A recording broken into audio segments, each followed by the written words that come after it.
It's not his fault. It's you should figure out how to be clean. You should figure out how to do a job that doesn't involve you walking in mud all day. And that's possible, because somebody else has done it. I don't buy the idea that, you know, the society the way it is right now, it has to be this way. Someone's always going to have to work very hard. Someone's always going to have to... I don't buy that. I think people are pretty fucking flexible. If you look at the broad spectrum of humans and human behavior from different cultures all over the world, it's pretty obvious to me that there's a lot of different ways that people can act. We don't have to have fast food workers.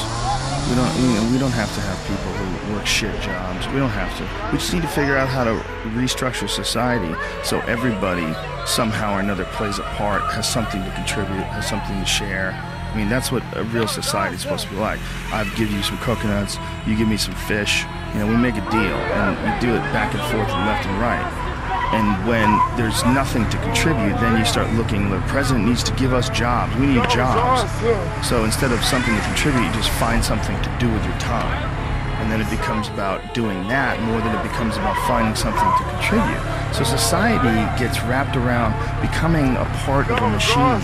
Society, instead of becoming a bunch of individuals that are expressing themselves in unique ways, and everybody sort of borrows and shares and sells this and you sell that, and we all sort of figure out how we can contribute in a society, we got sidetracked and diverted into these boxes that they call companies and corporations, and we got stuck into these containers that they go cubicles or offices, and we got forced into this system. So our time, instead of it being invested in making pottery or fixing cars or doing something where you have a passion or you have some sort of a connection to, instead of that, you've sold your life to sit in a box and work for a machine, an uncaring machine that demands productivity. It doesn't understand you, it doesn't want to understand you. It has a bunch of very strict things in order to keep the humor at a minimum in the office, just in case one of you fuckheads says some stupid sex jokes that gets them sued and they have to give somebody $1 million. So, get it together, and this is your life now. No natural behavior. Everybody's wearing clothes they don't want to wear. Everybody's showing up and doing something they don't want to do. They have no connection to. That's the problem with our society. And then what's the reward for all this stuff? Go home, get a big TV. Go home, you're gonna get a shiny belt buckle. You're gonna get a nice purse. You're gonna wear shoes that you couldn't afford last week. You're gonna get that dream car. And every week we're chasing down this new object. And every week we're trying to fill this hole in this sad shadow of a life that we've been left with after work. That you work 8 to whatever the hours a day plus commuting, and then you're like this. And that's your life. That's your real fucking life. All that other stuff is not your life anymore. All that other stuff is work. And most of us have committed to that. I know you've been there before, and I've been there before.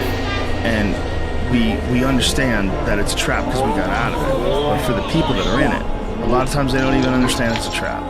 They just think it's a good job. They think they got dental.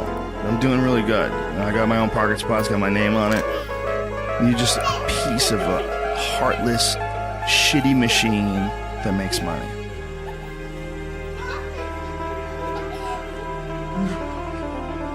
But don't you think you have to go through all that just to figure out what you want to do? Because no, I think know. I did, but I don't think you have to. Look, I did, but when I became a comedian when I was 21, I was 100% convinced that I was going to be a stand-up comedian for the rest of my life. Like, I didn't need to worry about what was next. I was like, this is what I'm doing. Like, I don't want to do anything else. Like, this is what I'm doing. Once I found it, I was good. All the jobs were just to feed myself while I was trying to make that work. But it's, to get one and commit to it and have it become a part of your life becomes really problematic. Because if you were a dirtbag like myself, who drove limos and did construction and did all these, almost kind of temporary jobs that a lot of people drift in and out of, there's nothing expected of you. But if you get hired by a major corporation and become a big part of their program, like let's say you're also an animator and you get a gig. Like I have a friend who was an illustrator and he was working for Nickelodeon, fast food, and he got fired. And he was panicking. He was like, shit, what the fuck is